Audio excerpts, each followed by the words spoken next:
Here's how to apply for the Chase Sapphire preferred card. So to do this, just go over to chase.com and from here just click on credit cards. Now here click explore credit cards and then you will get to a list of all of their credit cards. Now for me the most popular one right here is the Chase Sapphire preferred. If you see it as well right here, just click on it.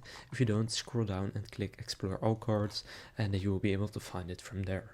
But just go and select the Chase Sapphire preferred card and from here you will see some details such as the APR, the annual fee and kind of what it is about. So basically this card is very good for earning points that you can use for travel. So if you want to apply for this card, then what you can do is just click on apply as a guest, or if you have a Chase account you can save some time by just clicking on sign in to apply faster.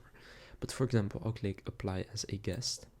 And then here you need to enter your details, so your personal info, identification, home address, and you need to read all of this right here and make sure that you agree with it. And if you do, then click I have read and agree to the above, and after entering everything just click submit, and then you have applied for the Chase Sapphire preferred card.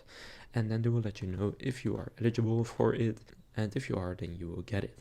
So now you know how to apply for the Chase Sapphire preferred card. If this video was helpful, please consider leaving a like and subscribing to my channel. With that being said, I will see you in the next video.